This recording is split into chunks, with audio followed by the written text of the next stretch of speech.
Зя бичлэгээ эхэлчихэ. Зя бүгдээ Elliott Waves trading тэ Elliott Wave-ийг яаж юунд ашиглах вэ? За эхлээд одоо чат унтраач тэ. Зя хангалттай сайхан брейк авчлаа. Кофе гаач ууж ин. За. Сайхан шүү. За Elliott Waves trading. Яаж Elliott Waves-ийг бүгдээрээ одоо арилжаанд ашиглаж болох вэ гэдэг тийм жишээ авч үзье. Зя ийм жишээ байна гэж бодъё л доо. Дээрх жишээнээр одоо те энэ графикийг харах юм бол бид нар Elliott Wave явагдаж байгаа үгүйг бид нэр 100% мэдэхгүй шүү дээ. Бид нар зүгээр таамаг гаргаж байгаа. Тэгэхээр бүгдээрээ энэ зургийг Elliott Wave одоо 1 2 явагдаж байна гэдээ бүгдээрээ таамаглая. Яагаад тэгэхээр одоо харуулъя. Би одоо яг энийг л ярих гэдэг юм л та. Яач вэ?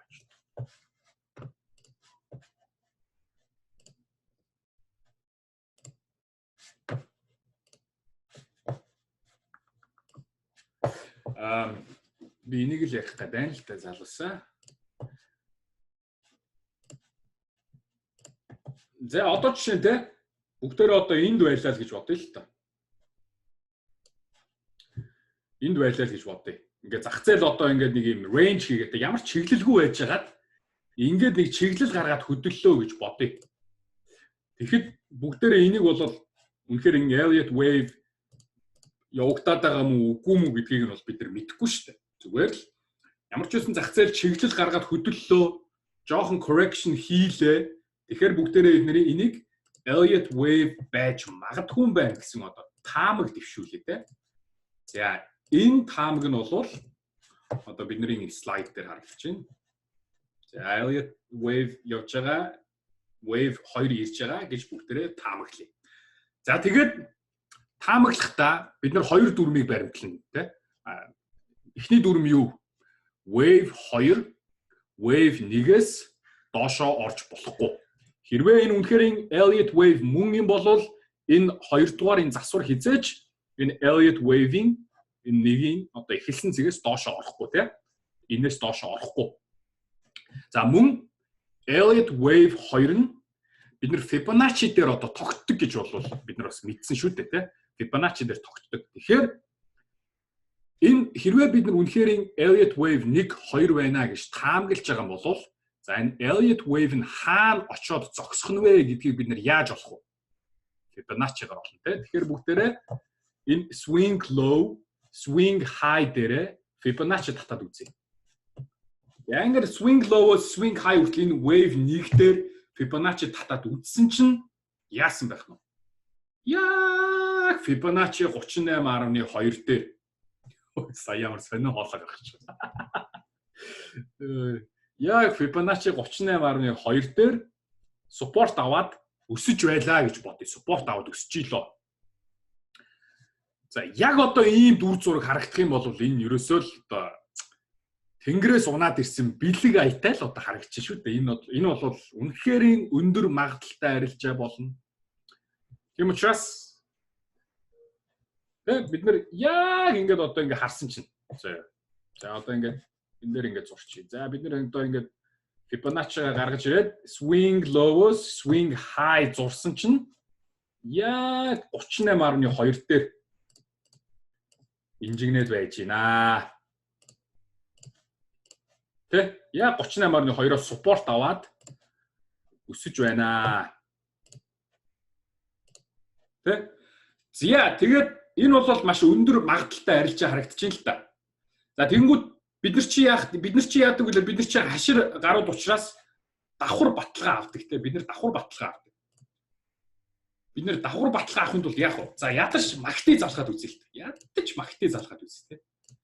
Магтыг залгаа харсан чи яасан? Bullish crossover. Bullish crossover хийгээд эхний ногоон histogram гарч ирсэн. За магтыг юм байна. За магтыг юм байна. За магтыг дээрээ би дахиад баталгаа авмаар байна. Ашиг дахиад баталгаа авъя. RSI залгая. RSI залгасан чи яасан? RSI 50-аас дээш гараа явчихсан. RSI 50-аас дээш орчихсон тийм. За энэ юу? Bullish сигнал өгч байна. Elliott Wave 2 болоо зогссон юм байна. Fibonacci 38.2 дээр bounce хийлээ. Бид нэр long арилжаанд орж болох нэ. За бид нар одоо эндээс ингээ long арилжаанд орчлоо гэж бодъё шүү дээ. Long арилжаанд орсон бол баам. Ийм л амар long арилжаанд орох байж тээ. Юу вэ ч одоо 2033-аас 2800 хүртэл нийтдээ 8000 pips. Бодоод үзтээ. 8000 pips. За яг мэдээж бүгдээрээ энэ wave 3-ыг дуустал байхгүй л байсан байх л та. Гэхдээ л эндээс ядаж энэ MACD буцаж crossover хийтэл барьлаа гэхэд хараа 3000 pips. За тэгээ эндээс буцаад MACD crossover хийхэд буцаад бид нар орж болж байна. Яагаад гэвэл бид нар энэ чи wave 3 явж байгаа мэднэ шүү дээ. Бид нар wave 3 явж байгаа мэд хүчээс яах вэ? Жижиг wave-үүдээ зурж эхэлнэ те. Жижиг wave-үүдээ зурх юм бол бидний жижиг wave-үүд ингэж харагдана. Ингээл бид нар одоо энд зараад, энд ороод ингээл арилжаад байна гэж үг шүү дээ те. Үгүй. Бид нар чинь энэ юу яа штэ хамгийн сүүлийн оронтойгоор бодно штэ. S&P 500-ийн pip чинь юу байдیں۔ Нэг оронтой одоо 2000.5 эсвэл одоо 2000.5 эсвэл 2800.5 гэж явдаг. Тэгэхээр энэ бол 8000 pip. Яг гоё залуусаа. Elliott wave бол ийм л одоо сайхан эд. Та нарт одоо ямар санагдаж чинь таалагдж чинь уу? Хамгийн гол нь Elliott wave-ийг Fibonacci-тэй хослуулан ашиглах. Бид нар одоо нөгөө өмнө нь Fibonacci сурсан юм чинь. За шинэхүүгийн асуулт. Fibonacci 38.2 дээр л тогтвол сайн юм уу гинэ? Залуусаа та нар юу гэж бодож байна? Fibonacci 38.2 дээр л тогтох юм бол сайн юм уу гэж. Fibonacci хэд дээр ч тогтож болох уу? Хэд дээр тогтож болох вэ Fibonacci? Fibonacci л бол Fibonacci тий. Fibonacci л бол Fibonacci. 23.6 дээр тогтчихвол 38.2 дээр тогтчихвол 50 дээр тогтчихвол 61.8 дээр тогтчихвол 78.6 дээр тогтчихвол тий. Алин дээр ч тогтчихвол Fibonacci л бол Fibonacci. Зя сайхан энэ бол үнэхээр сайхан арилж авсан байна. Зя үргэлжлээд за одоо бүгдээрээ юу яа л та. Одоо ингээд нөгөө сүүлийн үед дөнгөж forex хийж эхэлж байгаа хүүхдүүд ч юм уу forex дээр нэг гайгүй ашиг олж байгаа хүүхдүүдийн нөгөө Instagram, Facebook story үзэхлээр ингээл нэг юу яах ингээл нэг forex Rolex авчихсан. Тэгэл энийг ингээл зураг мургийг аваад тэгээ нэг гүүчи готлон аваад тэгээд тийм юм чи бүгдээрээ юу яа. Бүгдээрээ энэ хийсэн ашгаараа Shangri-La-гийн хажуудлын одоо нөгөө Louis Vuitton ороод мөнгө үрчлээ гэж бодъё. Хамаг мөнгө одоо үрчлээ ашигтэй. Ганц удаа ийм сайхан арилжаа хийсэн юм чи яад сайхан яваад хамаг мөнгөө гоё юм худалдаж аваад үрчлээ гэж бодъё. Санаа зовлтгүй заяа. Дахиад нэг жишээ байгаа. Дахиад нэг Fibonacci ашиглаад мөнгө олох боломж байна заяа. За тэрийг одоо бүгдээрээ яриа. Зя. Бидэрт одоо нэг ийм жишээ харагдаж байна. Тэ? Зя ингээд ханш болвол ингээд өсөөд явсан. За тэгээд нэг жоохон унсан.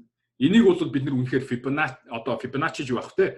Elliott wave байгаа үгүйг бид нар мэдэхгүй. Тэ.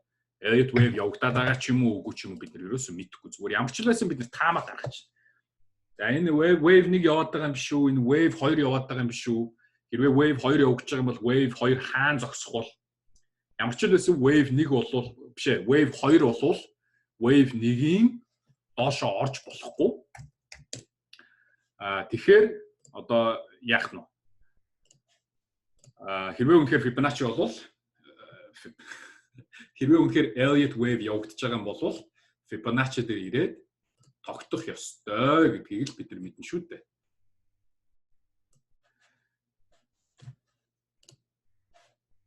Зя тэгээд миний харж байгаа дүр зураг бол энэ байна л да. За ингээ ханш бол ийм жоох юм уналтын байдалтай байж байгаад энийг бол сэтлээд сайхан юм өсөлт ирсэн. Үүнийг бол бид нэр wave 1 ирлээ гэж үзье те. Wave 1. Түрүү одоо нэг залуу асуужсан те. Яагаад энэ өөр хаяудаа алгасаад байгаа юм бэ гэж. Яагаад тэгэхээр бид нар бол зөвхөн л хамгийн high, хамгийн dead point, хамгийн dot point дээр санаа зовж байгаа шүү дээ.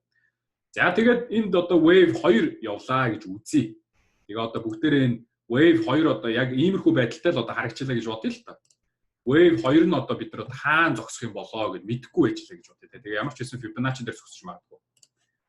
За тэгээ Fibonacci зурсан чинь яг одоо ханш одоо энэ 38.2% дээр ингээд динжигнээд байж илаа гэж бодъё. Тэ? Яг одоо 38.2 дээр. Яг хөө энэ зүгээр л ингээд таарчлаа тэ. Манай жишээнүүд 38.2 дээр байгаа л таарсан болохоор заавал 38.2 дээр тогтох ёстой гэсэн үг биш шүү дээ. За тэгээд зурган дээрээ ч гэсэндээ Fibonacci-га зураад үзье. Swing low. Тэ энэ бол манай swing low. Swing low-оос swing high. Ингээд зураад үтсэн чинь ёо сайн Fibonacci 38.2 дээр тогтож байгаа байхгүй. За энэ одоо дахиад одоо тэнгэрээс өгсөн билгүү одоо юу вэ те энэ ч одоо бид нар мэдэхгүй шүү дээ. Үнэхээр одоо тэнгэрээс унаад ирж байгаа дахиад өгч байгаа бэлэг юм уу? Бид нар одоо яах ёстой мэдэхгүй те. Тэгээд ингээд давхар шинжлээд үтсэн чинь MACD дэшээ crossover хийчлээ. RSI 50-аас дэшээ гараад ирлээ. За ингээ харсан чинь Morning Star үсээд байгаа юм шиг те. Morning Star candlestick үсээд байгаа юм шиг бас харагдчихэв. За тэгээ бүгдээр long арилжаанд орчлоо гэж бодъё. Бид нар одоо ингээ long арилжаанд орчлоо гэж бодъё. Тэгээ энэ олон баталгаа байна шүү дээ. Бид нэр Elliott Wave-ийн 2, Elliott Wave 2 нэгээс доошоо орсонгүй, Fibonacci дээр тогтлоо, MACD cross хийлээ, RSI 50-аас дэше орлоо, Morning Star үүссэн байна. Воо, long арилжаанд орлоо те. Long арилжаанд орлоо. Амир. Ханш $50 $50 энэ бол хувьцаа шүү дээ. Энэ Roku гэдэг компани хувьцаа байхгүй. Ханш $50 $100 хүртэл өсөжээ. 2 дахин өсөж. Юу гэсэн үг вэ? Энийг бид нэр одоо Forex дээр ч юм уу эсвэл options market дээр арилжаа хийжсэн бол энэ бол солиотой их ашиг их үуч тэ. Тэгээд бид нар бол яг энэ одоо давлгааг бол бүтэн барих боломжтой байсан. Яагаад бид нар энэ давлгааг бүтэн барих боломжтой байсан? Яагаад тэгэхээр MACD доошо cross хийж ороогүй. Тэгээ хамгийн сүүлд бидний давлгаа дуусахад л MACD доошо cross хийж орсон. Энэ үед бид нэр арилжаанаас гарлаа гэж бодоход $105. 57 $8 дээр ороод $105 дээр гарлаа. Энэ бол үнэхээр бас одоо төгс арилжаа бол болох байсан байна залуусаа. Тэгэхээр Fibonacci гэдэг бол үнэхээр ийм хүчтэй. Fibonacci бөгөөд Elliott Wave theory тий. За тэгээд Elliott Wave-ийн энэ Wave 2, Wave 4 ялангуяа Fibonacci дээр тогтоод дээшээ явах юм бол бид нар бас их сайхан арилжаанд авах боломжууд бол үүснэ. За бид нар яг бидний авж байгаа жишээ одоо хараа Elliott Wave-ийг ингээ үзэхлээр зөвхөн л одоо өсөлтөн дээр uptrend-ийн үед л анхаарат байгаа юм шиг санагдаж магадгүй. Яагаад тэгэхээр 1930 оны үед чинь ерөнхийдөө л хувьцааны гол зорилго бол өсөлт байсан шүү дээ. Тухайн үед нэг тэгж short sell хийн гэдэг тийм idea-ш баг байгааг байх, боломж ч баг байгааг байх. Ерөнхийдөө хүмүүс бол хувьцааг худалдаж аваад, хямдхан худалдаж аваад үнэтэй зардаг тийм л үе байсан. Одоо л бид нар нөгөө шинэ үед чинь арай өөр болчоод бас short арилжаанд ороод байдаг болчихсон болохоос тухайн үеийн одоо яг энэ Elliott Wave-ийн судалгаа бол дандаа ханшийн өсөлтөөр явагдчихсан байхгүй. Гэхдээ бид нар ханшийн уналт дээр ч гэсэндээ яг адилхан одоо дүрэн болоод үйлчлэнэ. За нэг зүйл асуумаар энэ залуусаа. Бид нар одоо энэ long арилжаанд орлоо гэж бодлоо л да. Энэ long арилжаанд орохдоо бид нар энэ long арилжааны те stop loss-ыг бол бид нар одоо хаана тавих вэ? За чатаа нэг. Бид нар энэ stop loss-ыг хаана тавих вэ? Бид нар энэ long орлоо гэж бодлоо л да. Энэний stop loss-ыг хаана тавих вэ?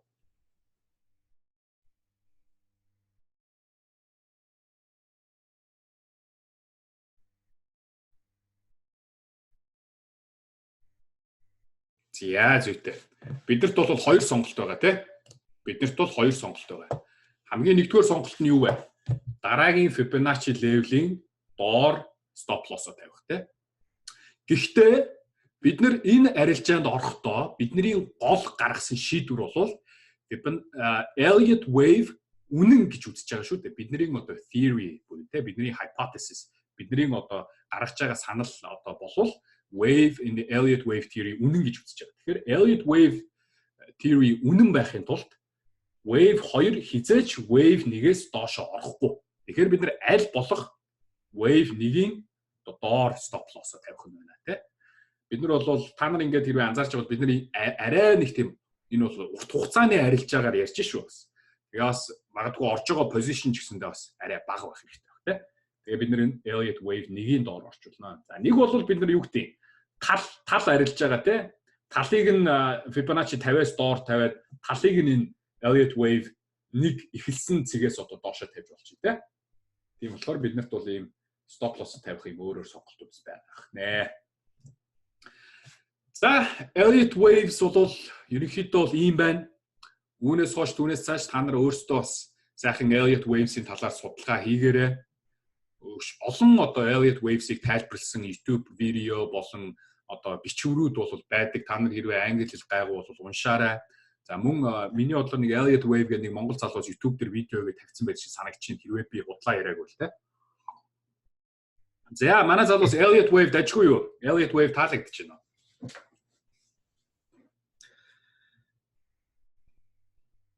За одоо биднэрт биш тэ. Бид нар ч одоо ямар их арилжааны зэвсэгтэй болчихвоо. Бид нар биш тэ. Support resistance, trend line, channel, moving average. Тэгэл moving average дотроо moving average crossover, moving average support resistance гэх л одоо. Тэгээ бүр яваал одоо candlestick pattern, chart pattern, MACD, RSI гэх зөндөө индикаторүүд те түрүү одоо жишээ нь энэ арилжаан дээр л хэвчээ MACD бидэрт яаж хэрэг болж байна, яаж баталгаа өгч байгааг бид нар харж байна те. Тэгээ Fibonacci, за тэгээд одоо Elliott wave гэдэг ерөөсөө энэ бүхнийг ингээл ерөөсөө цагаан толгой цээжилж байгаа юм шиг, үрчхийн хүр цээжилж байгаа юм шиг цээжлээд энэ үнчин тархиныхаа ард ингээд санцсан байхад байна шүү дээ. Хүний одоо оюун ухааны гिच их аюу гоё ажилтдаг шүү дээ. Хүн ингээд нөгөө эндээ ингээд санцсан цээжилсэн юм а энд ингээд нүдэрээ харангуудаа шууд эндээсээ татаад авчирчдаг гэж хэлээ л дээ. Тэгээ ингээд шууд санаад эн чинь энэ явагч шүү дээ. Эн чинь Elliott wave, эн чинь юу вэ? MACD, эн чинь Marubozu, эн чинь Three White Soldiers гэх ингээд тэгэл явт юм байлээ. Тийм учраас та нар маш их одоо practice хийх хэрэгтэй, дадлаг хийх хэрэгтэй. Чартн дээр илүү одоо тий өөрсдөө сайн ажиллаж одоо Elliott wave-ийг зурж үзэж тий туршиж авах хэрэгтэй. Юм гэдэг чинь trial and error буюу одоо хүн одоо тий туршиж үзчихийж, алдчихийж, онжиж сурна шүү дээ. Тийм учраас та нар өнөөдөр зөвхөн мөнгөчин Elliott wave-ийн талаар ярьлаа гэж та нар Elliott wave-ийг 100% сурчихгүй дээ. Тийм учраас хичээгээрээ залуусаа. За тэгээд дараагийнхаа сэдв рүү оръё. За question and answers харьяа гэж. За нэг хараадах юм. За анх болтын асуулт байна. Elliott wave-ийг яаж зөв таних вэ? Жишээ нь одоо wave 1 2 явсан байхад ч юм уу өөрөөр хэлбэл энэ Elliott wave мөн байна гэдгийг одоо хаанаас нь арилжаанд орох вэ гэж. За манай залуусныг хариулаад үзээч. Яах вэ? Би одоо түрүүн сая ярьсан шүү дээ. Бид нар Elliott wave 1 2 байна гэдгийг яаж таних вэ? Хаанаас нь арилжаанд орох вэ гэдгээ бид нар яаж мэдэх вэ?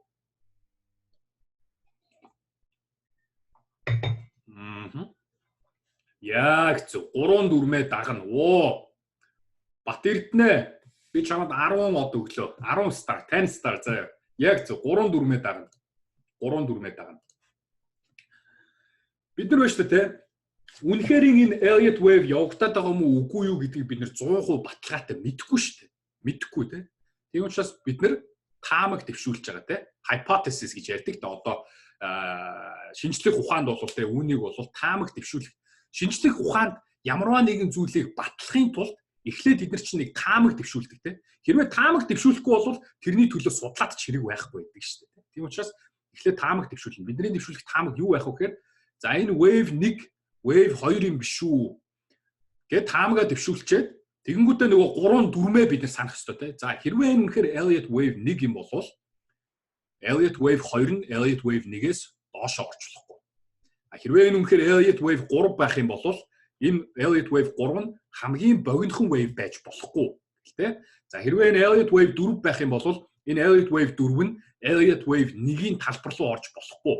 За тэгээд энэ Elliott wave 2 4 нь Fibonacci level дээрээс ойдог доо. Заавал ойх ёстой биш тэ 100% биш. Ойдог доо энэ болох нь үгүй юу? Гэт ингэж бид нар одоо Elliott wave мөн бишийг бол одоо таних юм а. Түүнээс бид нар яг 100% болвол энэ одоо Elliott wave байна гэж битгэхгүй те. За түмэн насны асуулт Fibonacci-г хэр хугацаанд ашиглах вэ? 7 хоног сар гэж байна. За Fibonacci бол би танарт хэлсэнтэй аль болох ханш сайн тренд хийж байгаа үед. Одоо энэ Elliott wave дээр бид нар яагаад Fibonacci-г ашиглаад байгаа? Elliott wave-ийг бид нар зөвхөн ханш тренд хийж байгаа үед ашигладаг шүү дээ. Тийм учраас яагаад Fibonacci Elliott wave хоёрын сайхан таарад идэв вэ гэхээр ханш тренд хийж байгаа болохоор тэрэ. За тэгээд 7 хоногоор харж болно, 1 цагаар харж болно, 4 цагаар харж болно. За тэгээд Fibonacci тэрнээс доошоо болоод ирэхлээрээ бол ер нь 15 минут 1 цаг маг дээр бол нэг тийм сайн явагдахгүй дээ. Сайн одоо барихгүй гэсэн үг те. За downtrend болж буй Elliott wave харуулж болох уу гэж. За харуулъя. Downtrend болж буй Elliott wave-ийг бол сайхан харуулнаа. Яа бүгдээрээ GE гэд энэ хувьцааг харчих.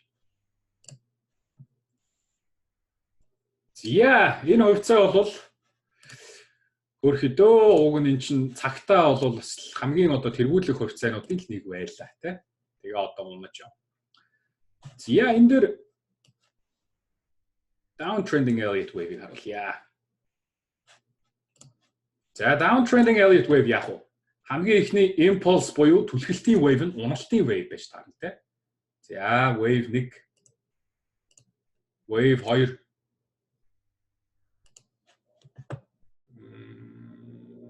wave 3, wave 4, wave 5. Ингэж ордог байх нэ залуусаа. За тэгээ бид нэр одоо байна шүү дээ тий. Wave 1, 2 магадгүй 3 гэдэг. Ингээд нөгөө correction wave явж байгаа юм шиг үү те. За энийг бүгдээрээ одоо нэг өдрийн чарт руу шилжээд харах юм бол илүү ойлгомжтой болно те. Нэг өдрийн чарт руу шилжээд харах юм бол энэ wave 1 дотроо одоо те wave 1 2 гэдэг ингээд лайч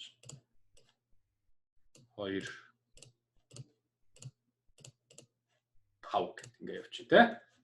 Тэнгүүтээ энэ 1 2 3 гэж correct хийчихэд wave 1 2 3 4 5 гэдэг ч юм ингээл. За энэ жоохон удлаа зурчлаа. Гэтэ та нар санааг нь бол ойлгож байгаа тий. За downtrending Elliott wave ийм явдаг байх нэ. За downtrending Elliott wave ойлгомжтой залуусаа.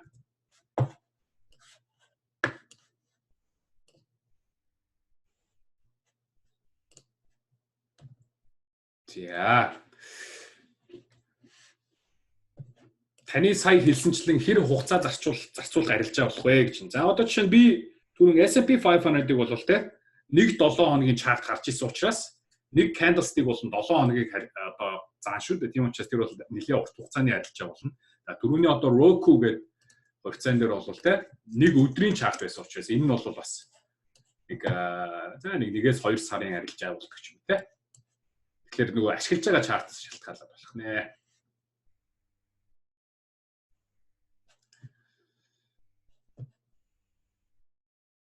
За WNM гэсэн ийм үсэг шиг чартнууд уншигдаад. За яах вэ тэгж уншигдаж болно тий. Гэхдээ хэрвээ үнэхээр энэ W болчих юм бол энэ ч Elliott wave болохгүй шүү дээ. Бүх нөгөө wave-үүд чи хоорондоо тэнцээ явчих тий. За дараагийнхаа сэдв рүү орох уу залуусаа divergence. Divergence руу орох уу? Эсвэл та нар divergence-ийг маргааш үзмээр байна уу? Elliott wave үзээд жоохон ядарсан байна уу? Яаж юм? Орох уу? За орё. Манай залуус ч hungry байгаа юм байна да. За divergence. За. Divergence гэдэг нь юу болт юм бэ гэдэг талаар одоо ярья. За альва одоо индикаторууд нь байна шүү дээ, тэ? Ханшийн хөдөлгөөнийг бол дагаж хөдлөх ёстой гэдгийг бид нар бүгдээрээ мэднэ те. Тэгээ хэрвээ одоо индикатор одоо ханшийг дагаж хөдлөхгүй бол яах юм бэ? Ханшийн хөдөлгөөн болон индикаторын заалтууд бол заримдаа бас одоо зөрж болно те, зөрж болно. За тэгээ энэ зөрж хөдөлгөөрөө яад юм бэ гэхээр үүнийг бид нэр divergence үүслээ гэж үздэг. За бүгдээрээ divergence гэдэг үгийг болор толиос нэг хараад үзье те. Divergence. Divergence гэдэг нь зөрөлдөөн, гажилт, хазаалт, тэ татгалзал, ялгаа, зөрүү гэж шүү дээ. Тэгэхээр энэ бол нэгсэндээ индикатор буюу ханшийн хөдөлгөөн хоёрын хооронд зөрүү үүсдэг гэж ойлгож болох нэ.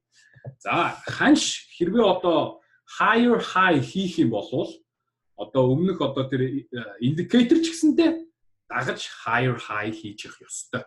Тэ? Ханш higher high хийгээд өсчөөл индикатор ч гэсэн higher high хийх ёстой. Ягаад гэвэл индикатор ханшийг дагаж хөдөлдөг шүү дээ.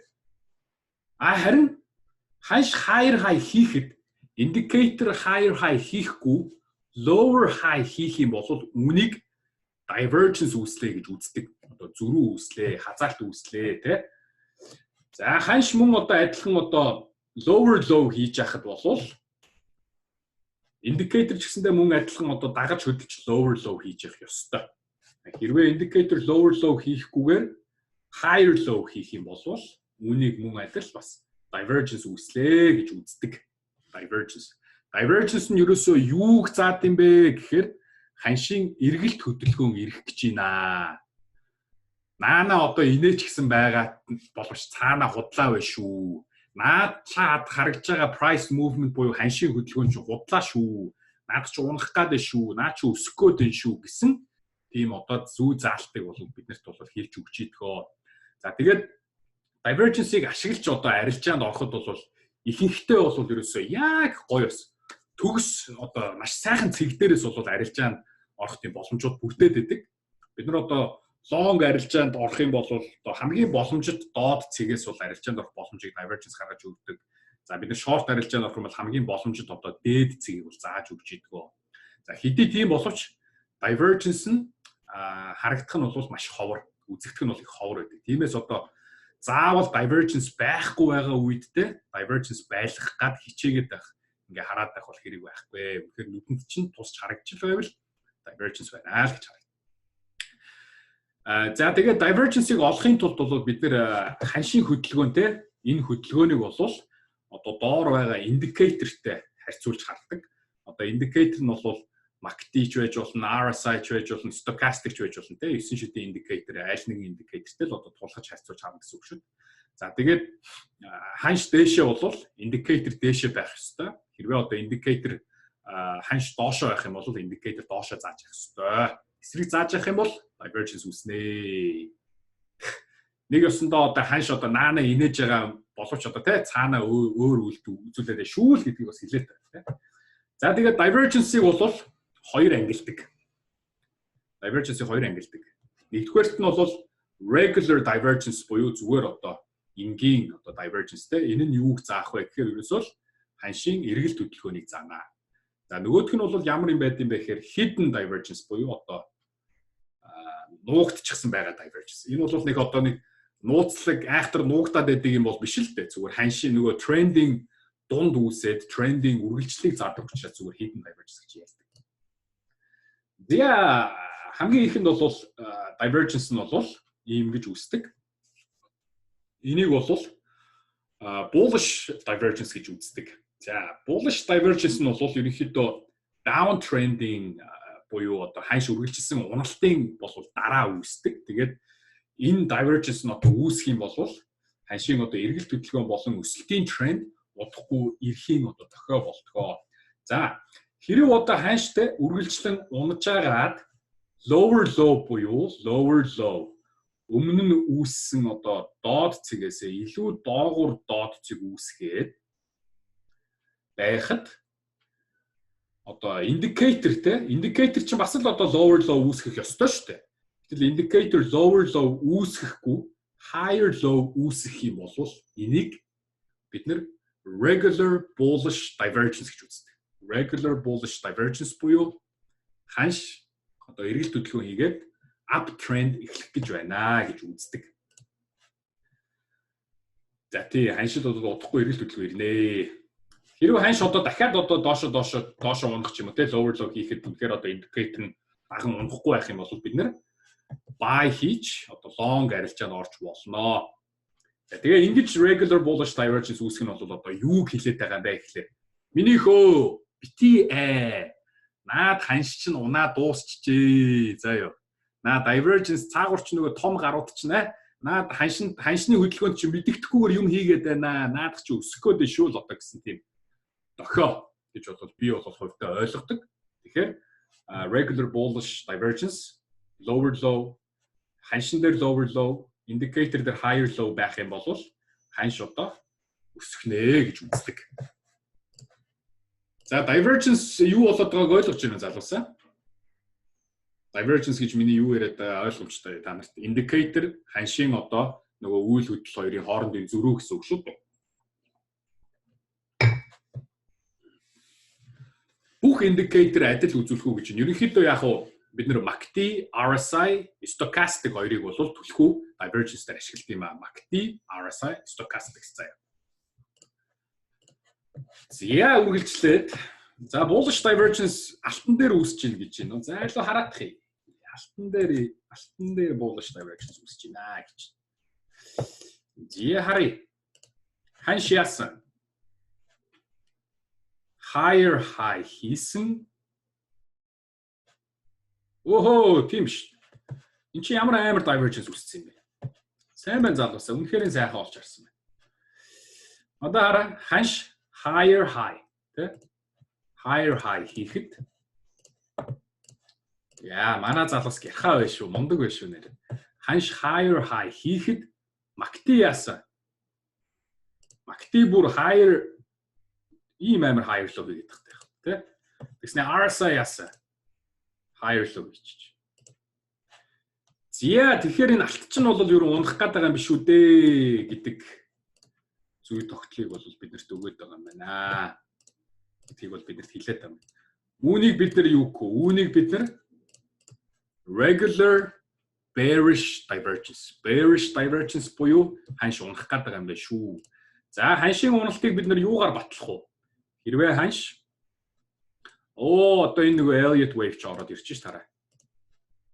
1 2 3 гээд эндээс доошоо гэ унаад ирэх юм бол бид нар short арилжаанд орчлох дээ. За ямар ч үс энэ бол сайхан divergence үүссэн байна. Манай залуу сайн харсан байна. За тэгээд түрүүний яг одоо алтан дээр харсан divergence бол энэ байна. Regular bearish divergence гэж тийм. Түрүүн алтан дээр divergence ихэн олон харч байлаа. Баточор. Яа, Баточор баяр хүргье. 10. Мундаг байна, сайн байна. За regular bearish divergence нь бол uptrend буюу ханшийн үргэлжилсэн өсөлтийн дараа үүсэлж ханшийн эргэл хөдөлгөөн болон одоо унахгүй тренд одоо уналтын тренд ирэхийг бол зааж идэх. За энэ regular bearish divergence нь одоо яад юм бэ гэхээр ханш үргэлжлэн өсөж идэг тийм higher high хийхэд одоо индикатор бол дагаж higher high хийх ёстой. Одоо жишээ нь алтан дээр бол тийм ингээ higher high хийхэд эн чинь бас ингээ higher high хийх ёстой шүү дээ. Тэгэл тэгсэнгүү. Ингээ higher low хийх юм бол үүнийг regular bearish divergence гэж үздэг. За тэгээ энэ бол уналт ирэхийн тохиол тийм. За бид нар бол яг одоо бол short ороод бол миний бодлоор дими ямар ч үсэн та нар баталгаа аваад энэ одоо support болж байгаа энэ зоноос одоо энэ channel болоод байна шүү дээ нэгсэн. Эндээс одоо гараа явах юм бол бид нар арилжаанд орж болно. За хэрвээ вэ шүү дээ те. Одоо энэ алт чинь цаашид үргэлжлэн явж байхдаа ингээд wedge болов те. Ингээд wedge болчих юм бол бид нар rising wedges яадаг үлээ залуусаа. Rising wedges яадаг үлээ? Uptrend-ийн дараа rising wedges ундаг. Rising wedges унана те. За rising wedges доошоо орж ирээд divergence үүсчихсэн. Ингээ биднес давхар баталгаа авах юм те. Short арилжаанд орж болно гэсэн. За үүнийг regular bearish divergence гэдэг байх нэ залуусаа. За энийг одоо юу гэж одоо зах зээл дээр одоо энэ одоо ямар дохио өгöd байгаа бэ гэхээр одоо те болгоомжтой бай. Наад uptrend ч нь бол наана инээж байгаа юм шиг мөртлөө цаанаа наадах чи эвгүүдсэн байна. Тийм болохоор одоохондоо бити long арилжаанд ороо. Наад ханшийн өсөлтөндөө бити итгээл гэсэн үг. Зя бид нар бол ингээд regular bullish, regular bearish одоо divergence хоёрыг үүсгэх те.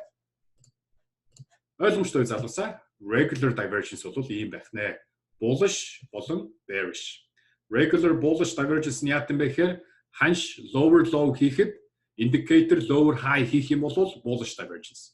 Хэрвээ uptrend-ийн дараа ханш higher high хийхэд indicator lower high хийх юм бол bearish divergence те. За.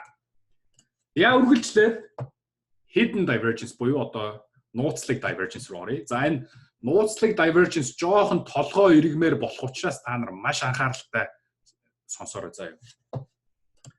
За hidden divergence нь бол hidden bullish divergence бол uptrending үед ажиглагддаг.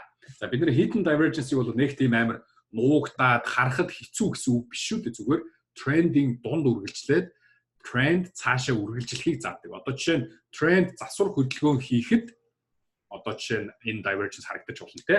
Hidden divergence. За одоо нөгөө Elliott wave чи 2 дугаар wave дээр ч юм уу 4 дугаар wave дээр бол ингээд энэхүү одоо hidden bullish divergence харагдаж болох нь шүү. Тэгэх юм бол uptrend үргэлжлэн wave 3 5 90 ч гэдэг юм те. Тэгээд бид нэр хослуулаад явж болно гэсэн. За энэ дэр яадаг бэ гэхээр ханш одоо ингээд засвар хөдөлгөөн хийж ирээ те. Higher low буюу өмнө нь үүсгэсэн одоо доод цэгээс илүү дээгүүр доод цэг үүсгэтэл indicator адилхан higher low хийхгүй lower low хийх юм болвол үүнийг hidden bullish divergence гэж үздэг.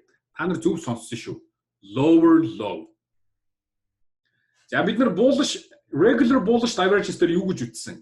Higher low, lower low. Тэ? За тэгвэл hidden bullish divergence дээр яаж чинь та нарын ялгааг нь сайн хараарай. Бид нар regular divergence дээр бид нар higher одоо тэ ханшийн дээд цэгтэр илүү бид нар одоо анхаарал төвлөрүүлж байгаа шүү дээ. За эсвэл lower low, higher high, lower low тэ. Гэтэл одоо бид нар яаж чинь higher low. Higher low бөгөөд хэрвээ indicator дээр lower low байх юм бол энэ нь hidden bullish divergence үүслэе гэж үздэг.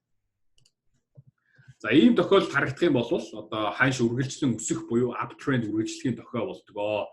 За тэгээд buy хийж одоо long арилжаад орж болно. За hidden bullish divergence нь одоо яг одоо энэ зураг шиг харагдана. Энэ нь бол яг уу regular bearish divergence-тэй төстөө харагдаад жоохон ганц хэцүү юм. Одоо энэ regular bearish divergence-тэй төстөө харагддаг те гэж хэлж болно. Одоо та нар хараа. Гэхдээ ганц ялгаа нь юу юм бэ гэхээр бид нар regular одоо bearish divergence дээр бид нар higher high lower high гэж тийм higher high lower high та нар ингэж цээжлэр зав higher high lower high харин hidden bullish divergence дээр болохоор higher low lower low шүү заяа тийм ингээм бол энийг hidden bullish divergence гэж ойлгох нэ. Regular bearish divergence-ийн uptrend-ийн төгсгөлд үүсгэхэд бид нэр lower high. Харин одоо hidden bullish divergence дээр бид нэр lower low. Lower high, lower low. За тэр ялгааг олж хараарай. За яаж юм hidden divergence ороод ирсэн чинь толгой эргэж байна уу? Би ч гэсэн өөрөө барыг заримдаа толгой эргээд байд юм дөө мартчихад байд. Юу илээ? Аль нь lower low билээ? Яаж юу илээ гэх. Тийм болохоор та нар энийг бичээд тэмдэглээд авчих заяа.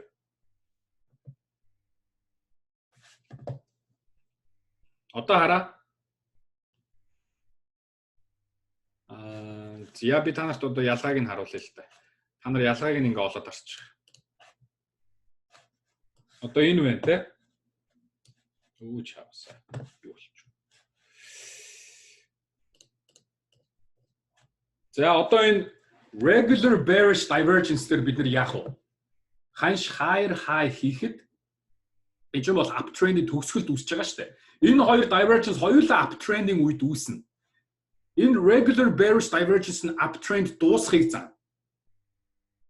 Regular bearish divergence нь uptrend дуусхийг заа. Hidden bullish divergence нь uptrend үргэлжлэхийг заа, тийм. Ялгаа нь regular bearish divergence-ийн үед ханш higher high хийхэд indicator lower high хийдэг. Hidden bullish divergence-ийн үед ханш higher low хийхэд indicator lower low хийдэг. Ойлгомжтой залуусаа.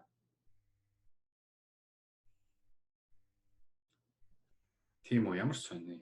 За би тэрийг анзаарч харнаа. Lower low гэдэг те. За ойлгомжтой байхаа гэж найдаж байна.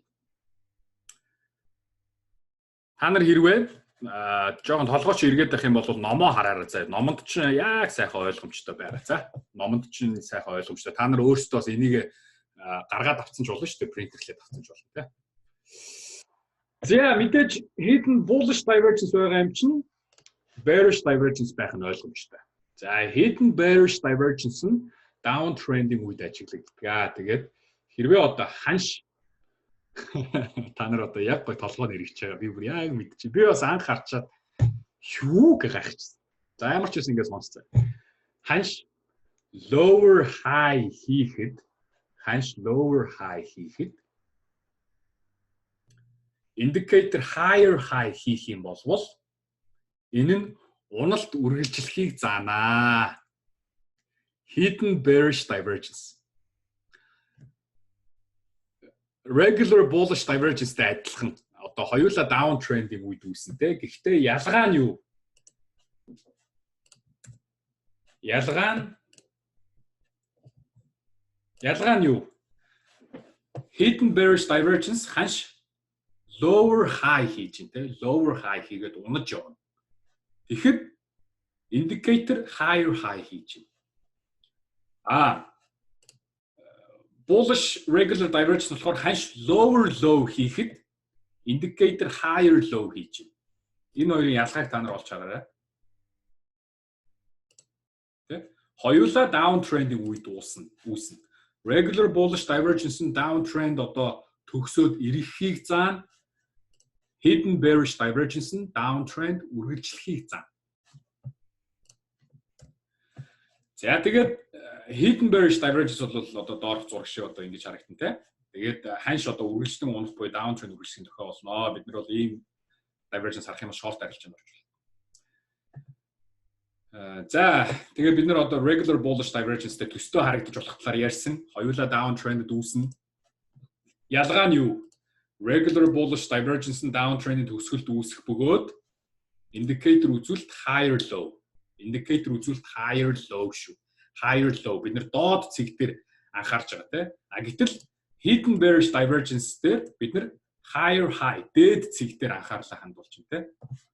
Ойлгомжтой залуусаа бид нар дээд цэг доод цэгүүдийн ялгаа байна шүү дээ. Indicator харж байгаа тийм. Дээд цэг доод цэгүүдийн ялгаа байна тийм.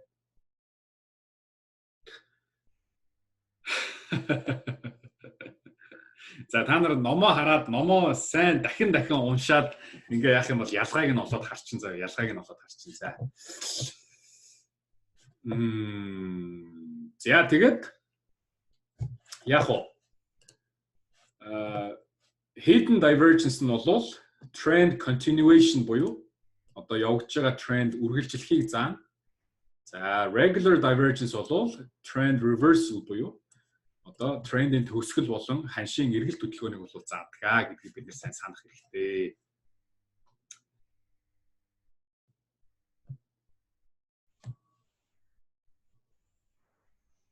За үгүй яг тэ одоо за би дахиад явъя заяа. Regular bullish divergence яг уу? Ханш lower low, indicator higher low. In regular bullish divergence downtrending үед үүснэ те downtrend төгсгөлийг заа. Ингэхдээ яг ханш lower low, indicator higher low. За яа. За hidden bearish divergence нь бас л downtrending үед үүснэ. Гэхдээ энэ нь юуг заах вэ? Downtrend үргэлжлэхийг заа. Энэ нь яг lower high, higher high. Bullish divergence, regular bullish divergence, lower low, higher low. Hidden bearish divergence дээр юу? Lower high, higher high. Ойлгомжтой залуусаа.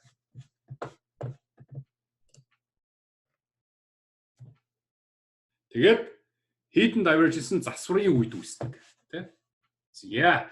За тэгэнгүүтээ regular bearish divergence нь яг уу? Regular bearish divergence нь uptrending үед үүснэ. Uptrending үед үүсэхдээ uptrending уналтыг заа, тийм? За энэ бол ханш higher high хийгээд indicator lower high хийх юм бол regular bearish divergence болно. Ханш higher high, indicator lower high шүү. За тэгмүүдээ hidden bullish divergence нь яах юм бэ гэхээр бас адилхан uptrending үед үүснэ. Гэхдээ ханш higher low, indicator lower low. Ийм ялгаанууд байгаа биз? Та нар энийг сайн олж хараарай заяа. За ямар ч л байсан та нар ханшийн дээд доод цэгүүд болон индикаторын дээд доод цэгүүдийн хооронд зүрүү харах юм бол divergence үүсчээгээд магадгүй энэ divergence-ийн хэсэг номныхоо хэсгийг бас ингээ харж үзэж болно шүү дээ. Тэгээ сайхан олоод харчихъя. За тэгээд regular divergence болвол trend reversal-ыг заана. Hidden divergence болвол trend continuation буюу трендing үргэлжлэлийг заах нэ. За яа. За одоо бүгдээрээ divergence-ыг бид нэр одоо яаж амьдрал дээр ашиглаж арилжаанд орж болох талаар ярилцъя. За бүгдээрээ жишээ авч үзье. За нэгдүгээр жишээ. За бүгдээрээ одоо эхлээд divergence-ыг олж харахын тулд те бид нэр хамгийн ихэнд юуг харах ёстой вэ? Залуусаа хамгийн ихэнд юуг ажиглах ёстой вэ? Divergence-ыг харахын тулд бид нэр хамгийн түрүүнд юуг харах ёстой? Ер нь ямар нэгэн арилжаанд орохын тулд хамгийн түрүүнд бид нар юуг харах ёстой вэ? Trend те трендийн чиглэл тренд байна уу үгүй юу? Энд чинь range хийгээд байна уу? Эсвэл trend хийгээд байна уу гэдгийг бид нар харах ёстой те. За энэ жишээн дээр бол биднэрт down trend явагдаж байна. Down trend явагдаж байна. Down trending үед яах ёстой байдیں۔ Down trending үед ер нь яах ёстой байдیں۔ Ханш яах ёстой байдیں۔ Higher high хийх юм уу, higher low хийх юм уу, lower low хийх юм уу? Ханш яах ёстой байдаг үлээ залуучуудаа. Higher low, lower low тэ зүйтэй маш сайн байна. Ханш higher low, lower low хийх ёстой байдаг тэ. За тэгээ энэ down trending үед бол ханшийн байдлыг харах юм бол lower low хийсэн байна. Lower low хийсэн байна. Ханш lower low хийсэн байна. За тэгтэл бид нар RSI-ыг хартал RSI яасан байна? RSI бол өмнө нь ингээд сайхан lower low хийгээ явж исэн байна те. Lower low хийгээ явсан. Одоо яасан? Одоо яасан байна залуусаа? Higher low те. Одоо ханш higher low хийсэн байна. За энэ бол ямар divergence гэж үзэх үү? Энэ бол divergence үүсэн тодорхой болжээ гэж үзнэ. Энэ ямар divergence болох вэ? Regular bullish divergence те. Regular bullish. Та нар бол regular bullish divergence-ээ бол сайн мэдээдэх шүү те. Regular divergence бол мэдчихээн те. Амархан. Hidden divergence жоохон хэцүү байгаа би тэрийг ойлгож байна. Regular divergence бол амархан. За тэгээд бид нар одоо энэ арилжаанд за ямар ч байсан divergence болоод харчлаа гэдэг. Buy хийхийн дараа ямар нэгэн бас баталгаа хэрэгтэй те. Бид нар дангаас divergence хараа шууд арилжаанд орчлохгүй. Баталгаа харсан чинь энэ юу вэ? Энэ юу вэ залуусаа? Энэ ямар candlestick байна вэ? Юу morning star вэ? Inverse hammer. Яг зөв inverse hammer те. Down trend-ийн дараа inverse hammer гарахаар юу заах вэ залуусаа? Юу заах вэ? Down trend-ийн дараа inverse hammer гарахаар юу заах вэ? Өсөлтийг заана, trend reversal-ыг заана те. За тэгээд inverse hammer-ийн дараа бүгдээрээ confirmation буюу баталгаа авах хэрэгтэй те. Inverse hammer-ийн дараагийн candle юу вэ? Дараагийн candle юу вэ? Marubozu. За бид нэр ингээд 3 баталгаа авлаа те. Divergence үүслээ, inverse hammer, Marubozu. За бүгдээрээ ингээд long арилжаанд орлоо гэж бодъё. Бүгдээрээ long арилжаанд орлоо гэж бодъё те. За. Wow.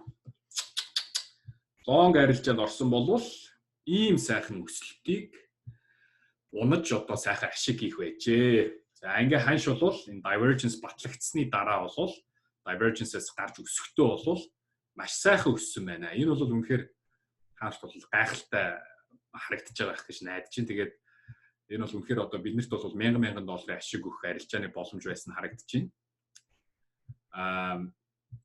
За divergence одоо хэдий сайн ажилдаг байж болох ч гэлээ те. Бусад зүй тогтлын адил бас л одоо хуурах тохиолдол бол гарнаа. Тэгэхээр бид нар stop loss-ыг бол заавал тавих ёстой. За бид нар энэ арилжаанд орохдоо stop loss-ыг хаана тавих вэ залуусаа? Stop loss-ыг бид нар хаана тавих вэ? Яг зөв. Хэрвээ залуусаа stop loss-ыг lower low-ийн доор тавих нэ, тэ? Lower low-ийн доор тавих. Энэ доор тавих гэсэн үг шүү дээ. За тэгээ энэ доор stop loss-о тавьсан байхад асуудал байхгүй ханш. Нэг айгаад ах зүйлгүй бид нар харилж байгаа бариад гэсэн үг те. За тэгээд divergence-ийг бас бусад одоо индикаторуудтай харьцуулж үзээд орч болно. Одоо жишээ нь энд юу гэх юм бэ? moving average ийшээ өсөж исэн гэж болж байна. За бүгдээрээ яг энэ жишээг амьдрал дээр харъя заяа. Би яг энэ жишээг ашиглаад арилжаанд орчихсон болохоор маш сайн мэдж байгаа.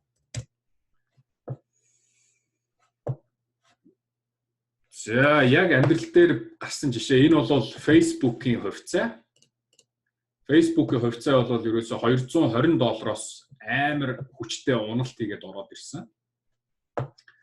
За тэгээ хүчтэй уналт хийж орж ирээд яг одоо ийм дүр зургийг харуулсан юм аа.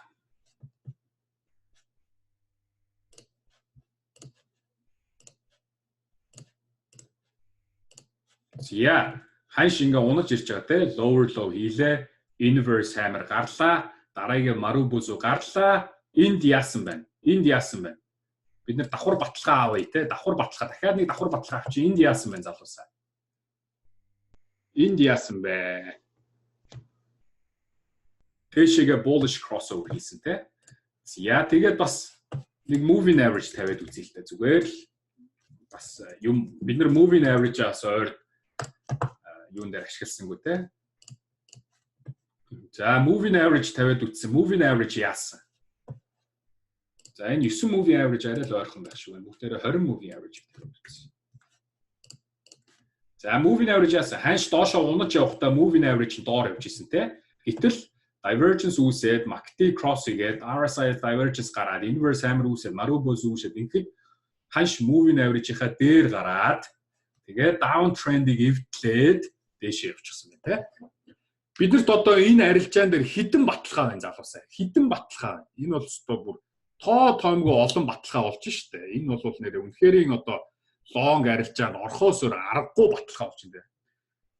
Яасан? Divergence үүссэн байна. Inverse hammer гарсан байна, Marubozu гарсан байна, MACD cross хийсэн байна, moving average дэшээ гарсан байна, trend line эвдэрсэн байна. Йой.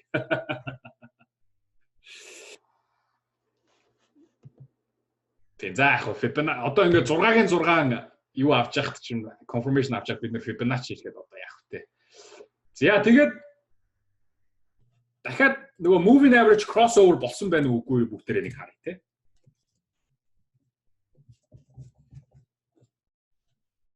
Бүр болио л тоо дахиад нэг баталгаа авчи юу яа дээ.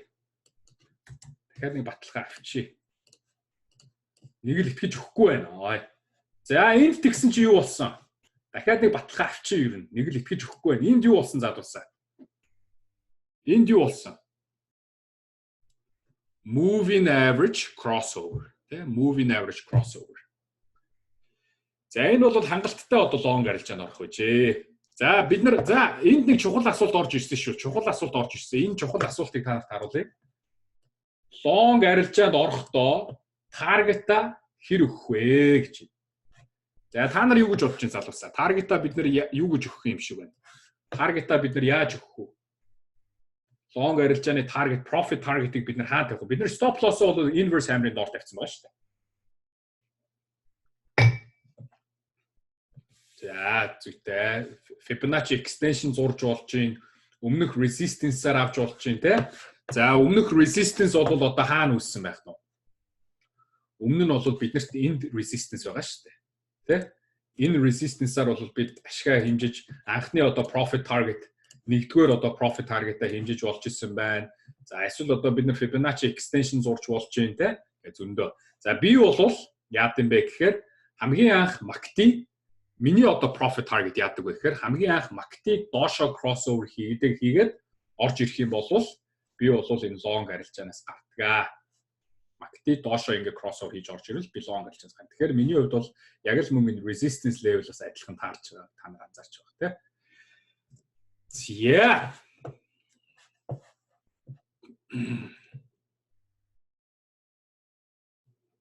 Тэр үртэл компьютероо харан чиж юу байх те энэ чинь нэг өдрийн чарт шүү дээ. Ер нь бол тэгэл дараагийн өдрүүдэд яаж ийн гэд ханшийнхаа арилжааг хараал яваа.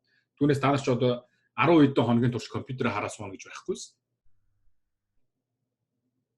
Гэхдээ яг тэ MACD-га ингээд MACD чи ингээд яваал ойртоо л ингээд crossover хийх гэж үзэн шүү дээ. Одоо чинь энд бол ингээд crossover хийх гэсэн мөртлөө crossover хийхгүй буцаад дээшээ гарцсан байгаас. Тэгэхээр яг үнэхээр crossover хийгээд орж ирэнгүүт нь л одоо би ашгаа аваад гардаг гэсэн үг байхгүй. MACD эсвэл одоо RSI те RSI oversold overbought level руу ороод ирэх юм бол би profit авч болдог. За нэг бол resistance-ээс өмнө авч болно. Эсвэл Fibonacci extension зураад авч болно те. Энэ hidden divergence биш ээ. Энэ чинь regular divergence шүү дээ. Энэ чинь бол regular divergence. За хэрвээ ингээд энэ одоо lower low ингээд урагшаа үргэлжилсэн бол энэ юу болж байна? Хэрвээ одоо энэ ингээд жоохоо ингээд урагшаа үргэлжлээ явсан бол энэ ямар паттерн болж байна залуусаа? Нөө зүйтэй. Falling wedge. Falling wedge-с ханш гарахтаа яад вэ? Falling wedge-с ханш гарахтаа яад вэ? Өсдөгтэй uptrend үсэх. Тэгээ за ингээд энэ дээр бол одоо маш олон төрлийн баталгаа байх нэ. Би одоо ингээд гайхаад идэх байхгүй. Ийм их төрлийн баталгаа гарч хахад хүн одоо яаж мөнгө алдах юм бэ? Одоо энэ дээр арилжаанд ороод мөнгө алдна гэж одоо баг байх уу гэж одоо. Одоо энэ дээр бол үнэхээр арилжаанд орсон хүн сэтгэл зүгээсээ л болж мөнгө алдах байх. Тэ? Одоо жишээ нь юу гэдэг энэ хавьд одоо ингээд те за энийг алдаад энэ хавьд арилжаанд орчлоо гэж бодъё л доо. Тэгэнгүүт ингээ ханш жоохон маргааш нь ингээ доошоо унчлаа гэж бодъё те. Тэгэнгүүт сэтгэл зүгээрээ хямраал оо буруу арилжаанд орчлоо ч тэгэл нэг бол дэндүү их одоо мөнгөөр арилжаанд орвол те. Тэгээ ингээ сэтгэл зүгээрээ хямраад арилжаанаас алдагдaltaй гараа. За тэгэнгүүт нөгөөх нь өсөө явчихдаг. Тэгэхээр бас сэтгэл зүгээ бол хүн бас контролт хэрэгтэй байх нэ. Мөн одоо арилжаанд орох одоо юугаа авсыг сайн контролт хэрэгтэй те. Хэр их мөнгөөр арилжаанд орж байгааг бас сайн лимитлэх хэрэгтэй. За түр зүр одоохон залгас би нэг юм шалгаад.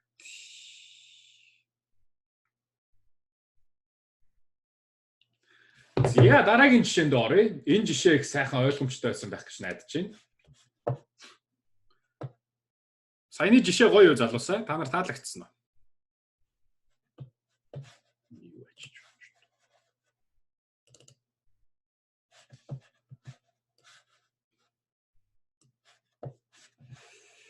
За дараагийн нэг жишээ.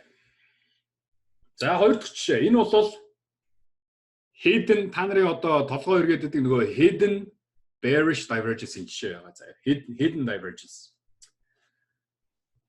Энэ жишээн дээр бол яасан? Ханш lower high хийсэн. Ханш lower high хийгээд доошоо унаж явсан.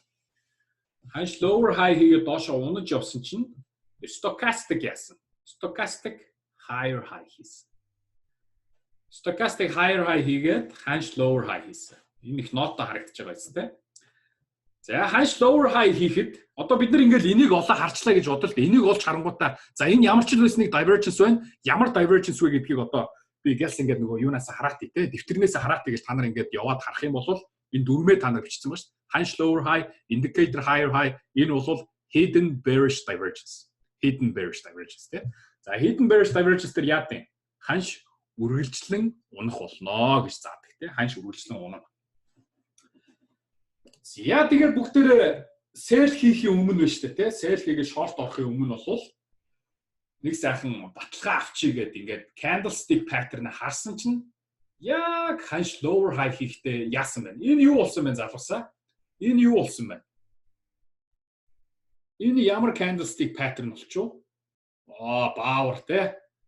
Power candlestick. Бүгдээрээ одоо энийг engulf гэж дуудахгүй ерөөсөө. Power. Улаан power. Улаан power candlestick болсон байх нэ. За улаан power candlestick боллоо. Indicator тэ divergence үүслээ. За stochastic-ийн fast line одоо slow line-ыг бол доошо crossover хийлээ. Boom.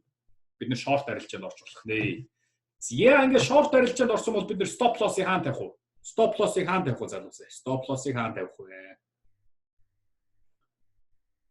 Lower high-ын дээр зүйтэй. Lower high-ын дээр тавь тэ. Lower high-ын дээр. Энэ candlestick pattern-ийнхаа дээр тавь. За тэгээ юу болсныг харцгаая. Та нар юу болсныг харахад бэлэн үү?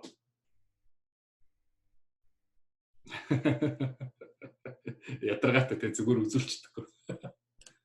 Boom! Ёо! За энэ одоо нэр хэдэн мянган пип юм бэ ерөөсөө. Boom! Та нар тэ?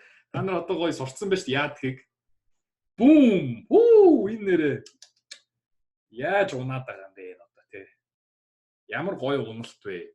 Тэгээ ядчихад айгүй гоё налуу. Айгуу гоё налуу уналт те. Налуу уналтыг бол налуу трендийг бол би юу гэж хэлдэг вэ? Илүү огцон байх тусмаа тренд бол худлаа байх магадлал нь өндөр байдаг. Илүү налуу байх тусмаа тренд яаж явагддаг вэ залуусаа? Хэр хугацаатай явагддаг вэ? Тренд илүү налуу байх тусмаа их удаан хугацаагаар үргэлжлэн те. Их удаан хугацаа. За би энэ бол нэг өдрийн чартан дээр л хараад байгаа шүү дээ. За яг энэ жишээг амьдрал дээр бүгдээрээ олж харъя. За энэ бол доллар Swiss franc дээр үүссэн билүү юу лээ? Одоо нөгөө хаана юуныхаа юу болж чадчихдаг байсан.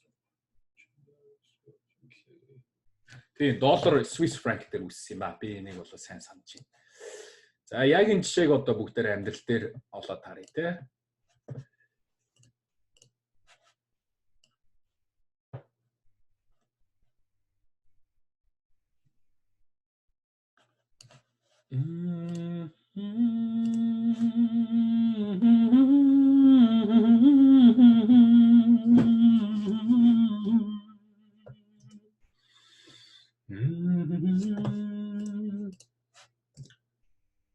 За энд би одоо уул нь бэлдээ тавьсан байсан энэ миний буруу. Тэгээд яачлаа.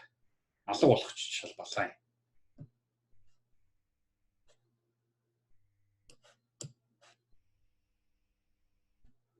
Юу сайхан бэлдээ тавьсан байсан чи энэ алга болцсон байх юм. За яах вэ? За ер нь та нар бол ойлгомжтой шүү дээ, тэ? Hidden bearish divergence бол одоо энэ болсон байна. Ханш lower high хийлээ. Indicator дээр higher high. Тэ? Indicator дээр higher high. За тэгээ бид нар одоо ингэ short арилжаанд орох боломжтой байжээ. За divergence-ийг бол бид нар амьдрал дээр ингэж ашиглаж болох нэ, тэ? За тэгээд divergence-ийг бид нэр ашиглаж арилжаанд орохдоо divergence бид нэр жоохон худлаа байх магадлал байдаг гэж бид нэр үзсэн шүү дээ. Ханш худлаа байх магадлал байдаг гэж бол бид нар мэднэ те. Тэгэхээр энээс одоо сэргийлэхийн төлөө divergence-ийг бид нэр ашиглаад дэндүү эрт одоо төрүүлж арилжаанд орохгүй байхын төлөө бид нэр хид хитэн одоо шинж чанаруудыг ашиглаж болно. Тэрний талаар одоо ярив. За хамгийн нэгдүгээр төвчээр гэдэг бол ерөөсөө л арилжаач хүний одоо номер 1 зан чанар байх ёстой шүү дээ. Тэрийг одоо бүгдээр одоо дахин санацгаая тий. Divergence харагдамжцал одоо бид нар арилжаанд үсэрч ороод иж болохгүй. Бид нар маш хүлээцтэй, төвчээртэй арилжаанд одоо их сайхан төвчээртэй хандж тий. Мөнгө алдахын төлөө одоо хүсэл эрмэлзэл шунал гурваа одоо татах хэрэгтэй. Одоо мөнгөийг чи авах хүмүүс нөгөө авах том хүмүүс чинь яараг байхад мөнгөө алдах одоо бид нар яарад яах вэ? За юу. Мөн дээрээс нь бас divergence ашиглан арилжаанд орохдоо бид нар заавал stop loss-ыг бол тавьж явах хэрэгтэй. Stop loss бол заавал тавьж явах хэрэгтэй. Хэрвээ одоо stop loss тавихгүй за тэгээд арилжаанд одоо бүр яарж ороод ингээд байх юм бол одоо яах вэ? Бидний тарих данс хоёрын хооронд чинь divergence үүснэ. За юу. Бидний тарих данс хоёрын хооронд divergence үүснэ. За юу. Бидний тарих данс хоёрын хооронд ан цав үүсээд. Бид нар тарих юм сураад байдаг. Бид нар алдаанаасаа суралцаад байдаг. Тэгсэн яасан? Мөнгө байхгүй. Мөнгөө алдаад байдаг. Ингээд divergence үүсээд байх нэ. Тарих данс хоёрын хооронд divergence үүсэх юм бол бид нар яаж чадахгүй заа юу. Тиймээс divergence-ийг маш сайн баттгаж жагаад бид нар арилжаанд орох хэрэгтэй шүү залуусаа. За divergence-ийг бид нар яаж баттгах вэ? Divergence-ийг бид нар яаж баттгах уу гэдэг талаар одоо үзье. За бид нар нэгдүгээр divergence-ийг яаж баттгах уу гэхээр бид нар одоо indicator тэ divergence үүснийхаа дараа higher одоо жишээ нь энэ жишээн дээр тэ lower high хийгээд higher high хийсний дараа indicator доошо cross over хийхийг нь хүлээх хэрэгтэй. Fast moving average, slow moving average-ийг доошо cross over хийж одоо нэвтэлж гарахыг одоо жишээ нь энэ жишээн дээр бол бид нар хүлээх хэрэгтэй байх нэ. За энэ аргыг одоо сурах гэх юм бол одоо тэгэл одоо хүлээцтэй, төвчээртэй, одоо компьютерийнхаа дэлгэцийн өмнө нүдэ наагалцаа. Crossover хийхээр л арилжаанд орондоо л хүлээгээл сууж явах нь шүү дээ. Өөр юм байхгүй тийм. Өөр хэцүү зүйл бол энэ бол ерөөсөй байхгүй. Хүлээх гэдэг л хамгийн хэцүү зүйл. Divergence гэдгийг олоод харчихсан бол ерөөсөө л за энэ indicator crossover хийхийг л хүлээнэ гэж сууж явах хэрэгтэй. Crossover үүсэхгүйгээр бол ханш хөдлөн гэж байхгүй шүү дээ. Crossover хийхгүйгээр одоо ханш хөдлөн гэж байх уу? Одоо доошоо унахад crossover хийхгүйгээр унана гэж байх уу? За чат ч нээлттэй бас байхгүй шүү дээ. Тийм учраас crossover хийх нь хүлээх хэрэгтэй. За тэгээд crossover хийсний дараа short арилжаанд орлоо гэж бодоход өдийн хэмжээний сайхан ашиг авах боломжтой байх нэ, тэ. За дараагийн бас нэг метод нь бол яа гэм бэ гэхээр бид нар одоо индикаторыг overbought юм уу, oversold талбараас гарахыг нь одоо хүлээх. Одоо бас л хүлээх. Хүлэн би чамайга хүлэн гэдэг дуу өгдөн шүү дээ. Тэр шиг л одоо ингээл хүлээгээл сууж байна. Та нар одоо тэр дууг сонсоод хүлээгээл сууж заяа. Тэгээд ханш одоо энэ overbought, oversold level-с одоо гарч ирэхээр арилжаанд ороо. Заяа. Одоо тэгээд хүлээгээл сууж. RSI хэрвээ RSI ашиглаж явах юм бол одоо ханш энэ 30 70 заалтаас гарахыг нь хүлээн. Хэрвээ MACD ашиглаж явах юм бол histogram багнууд одоо жижигхийг нь хүлээн. Хэрвээ stochastic ашиглаж байвал 80-20-оос гарахыг нь хүлээнэ. Бас дахин хүлээн. Хүлээж чадсан хүнд даацын ашиг ирнэ гэдэг байгаа шүү дээ. Би энэ үгийг өөрөө бичсэн шүү. Хүлээж чадсан хүнд даацын дааж чадахгүй ашиг ирнэ. За яа. За тэгээд 3 дахь метод тий ханшийг одоо divergence-ийг батлаж одоо арилжаанд орохын тулд бид нар яах юм бэ гэхээр индикатор дээр тренд лайн зураад за тэр тренд лайныг эвдэлсэн үед арилжаанд орчвол. За энэ юу яриад байгаа юм бэхэр шүү те. Индикаторууд чинь price momentum буюу ханшийн чиглэл хөдөлгөөнийг л яг одоо дагаж хөдөлдөг шүү дээ. Тэгэхээр хэрвээ ханшин дээр тренд байх юм бол ханшин дээр тренд байвал индикатор дээр ч гэсэн тренд байдаг. Ханш down trend явж явах юм бол индикатор ч гэсэн адилхан down trendтэй байх хэрэгтэй. Тэгэхээр одоо бид нар үнэхээр бүр дахин баталгаа авах юм бол одоо жишээ нь ханш ингээд те down trend-ийг одоо нэвтлээд дээш гарлаа гэж бодоход мөн RSI дээр ийм одоо тренд байлаа гэж бодоход энийг нэвтлэхэд бид нар давхар баталгаа аваад арилжаанд орж болно. Энэ нь бол divergence-д хитрхи эрт арилжаанд орохоос бол биднийг сэргийлнэ. За ойлгомжтой залуусаа. Divergence-аас бид нар яаж эрт орохгүй одоо 3 одоо арга бид нар сурлаа шүү дээ. Ихэнх нь бол ерөөсөө л хүлээх, төвчээртэй хүлээх. Divergence одоо crossover хийхийг хүлээх. Divergence oversold, overbought газраас гарахыг хүлээх. Divergence trend line эвдэрхийг хүлээх. Ерөөсөө л хүлээхтэй хүлээх. За Microsoft-ийн хувьцаан дээр bearish divergence үүссэн юм шиг байна зү гэж байна. За бүгдээрээ харъя л та.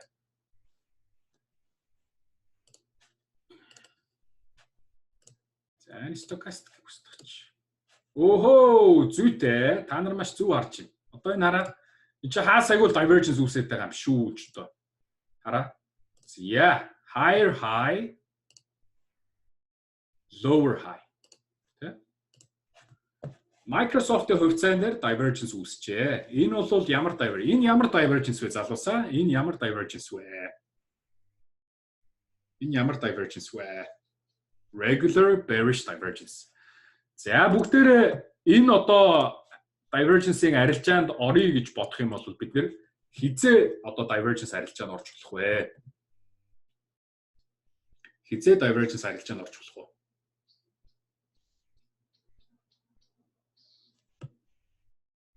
Зүйтэй.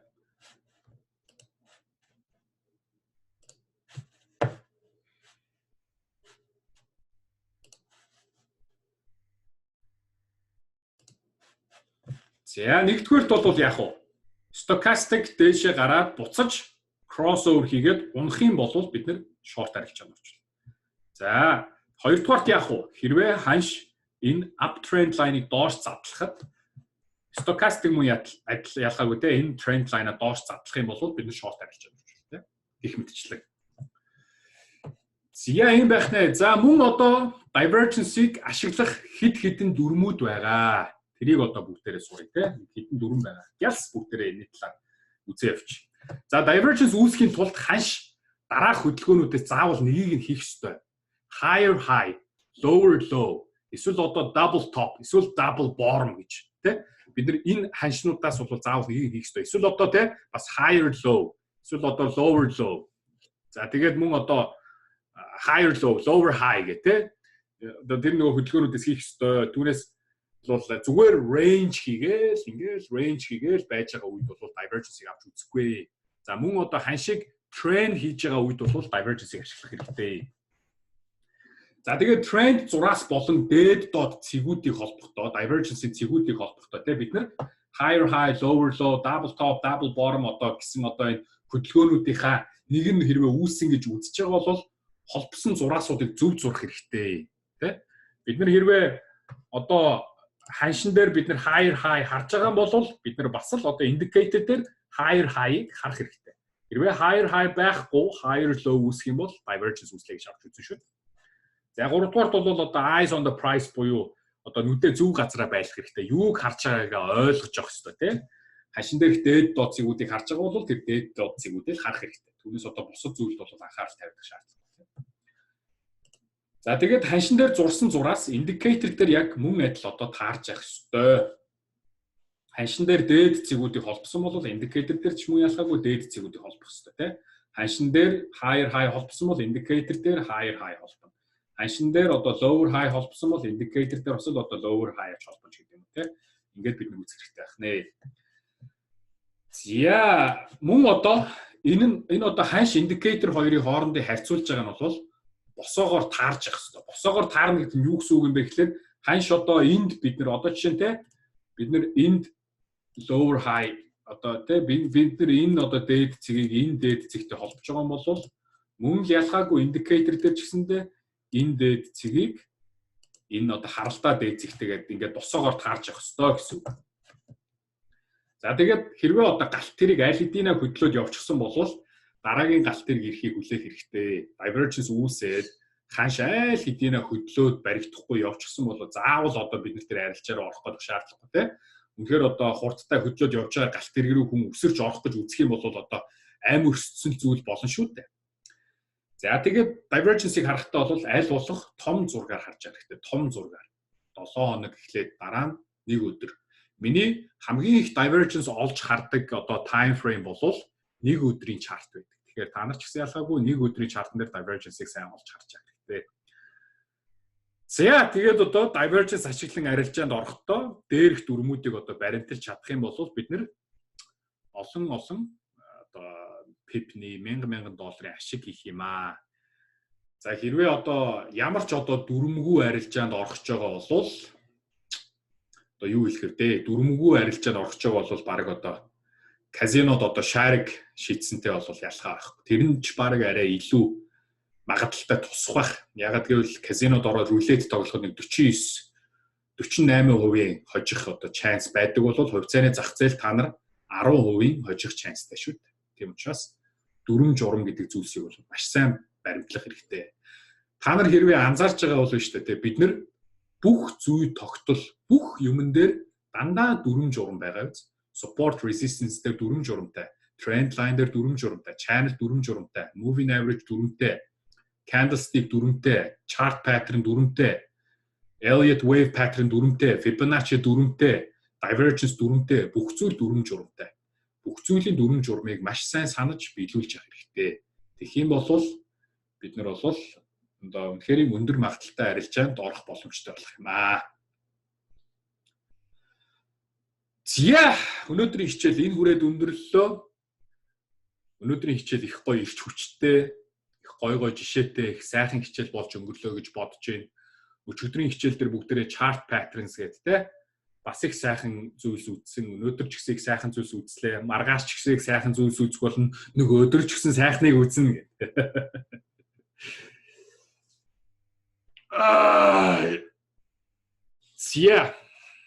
Зя нэг жоохон асуулт хариултанд хариулчаад надад одоо нэг 10 минут байна. Тэгээд өнөөдрийнхөө сешнийг өндөрлөё.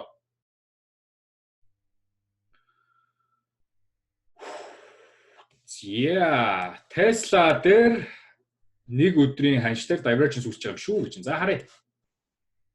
Tesla дээр divergence үүсээд байгаа юм шүү гэж ах шиг байна. Tesla.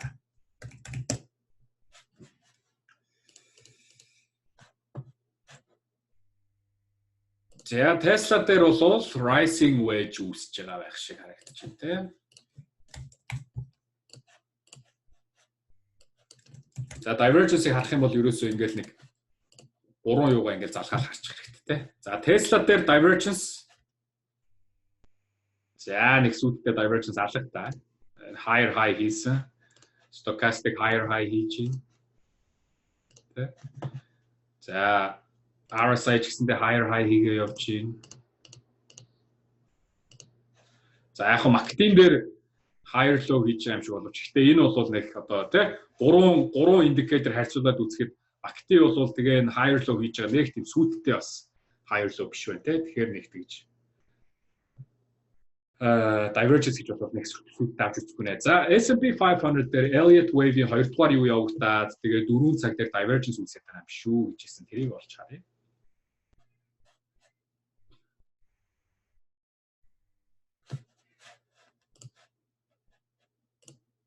Хүлэн би чамайга хүлэн гэдэг шүү дээ. За Elliott Wave энэ 4 цаг дээр бол нэг ийм байж болох юм байна те. 1 2 3 одоо 4 гэх юм одоо тий.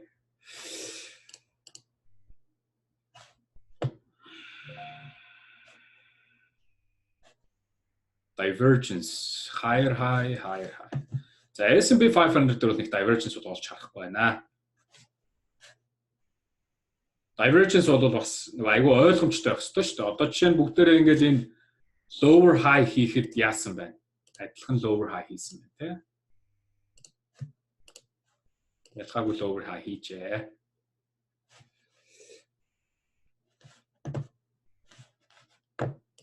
За энд одоо жишээ нь higher high хийхэд бол энэ бол бас нэг тийм сүйдтэй higher high хийгээгүй байна те. Тэг шүнцгтэй болоо явцсан. Тэгээ энд бол higher low гэсэн. За энд бол яг хаа divergence үүссэн байна гэж үзэж болох юм байна. За тэгээ эндээс бол сайхан уналт үүссэн байна те. За өөр асуух зүйлс юу вэ залуусаа?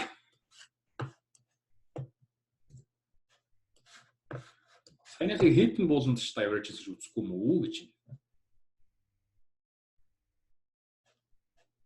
За би бол энд нэг divergence олж харахгүй байна яг үнэндээ. Higher low тий.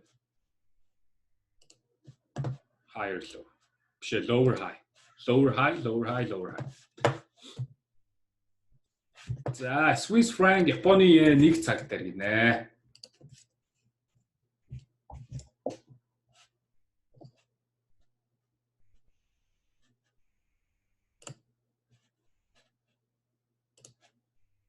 Lower high, lower high, lower high, lower high. Энэ бол divergence биш те залуусаа. Энэ бол адилхан lower high хийж яхад lower high хийж юм те. За хүлээл буюу хугацааг баримжаалж болох уу гэж баримжаалж болохгүй. Та нар тэгэл одоо сигнал гарч ирсэл хүлээгээс уншаад. Meta 4 мэдээж Thinkorswim-ээс дутуу байлгүй яах вэ? Би бол Thinkorswim-ийг ашигладаг. За та нар Trading View ашиглаж болно те. Trading View ашиглаж болно. Эсвэл та нар хараа нэг айтайхан юу гэдэг штэ. Би бас нэг айтайхан платформ олж авсан. Энэ C-Trader гэх аппликейшн байгаа. ctrader.com гэж ороод C-Trader гэх та нар Google дээр үз. Энэ бол ерөөсөө та нар сайхан компьютер дээр татаж аваад demo аккаунт нээгээд ашиглаж болохоор бас нэг платформ байгаа заа. C-Trader гэдэг. Миний энэ Thinkorswim-тэй жоохон төстөө гоё юм юу байгаа. За.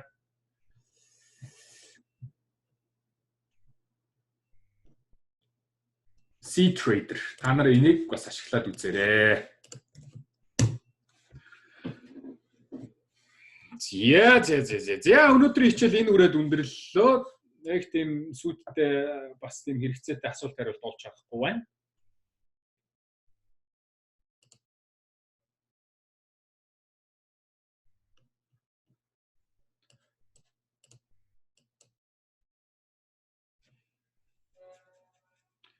Монголоос хэрвээ одоо real account нээх юм бол Thinkorswim-ийг нэлээ алга болох байхаа.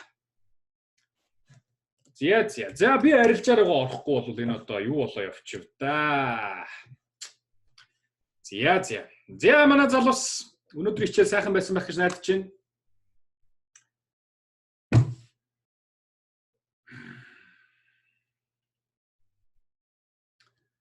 Сайхан амраараа залуусаа маргаашх хичээлээр эргээд уулзцгаая. За аль би нэг юу хийгээтэй.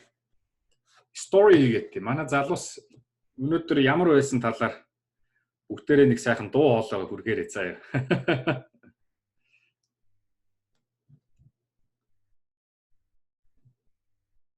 Зя 7 дахь өдрийн сургалт маань маш сайхан болж өнгөрлөө. Зя өнөөдрийн сургалт ямар байсан залуусаа? За өнөөдөр бид нэр Elliott wave pattern болон divergence-ийн талаар үзлээ. Зя 7 дахь өдрийн сургалт маань маш сайхан болж өнгөрлөө. Зя өнөөдрийн сургалт ямар байсан залуусаа? За өнөөдөр бид нэр Elliott wave pattern болон divergence-ийн талаар үзлээ. Зя 7 дахь өдрийн сургалт маань маш сайхан.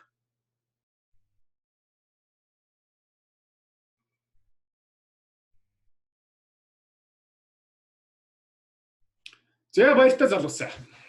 Баярлалаа. Бүгдээрэнд нэг баярлалаа.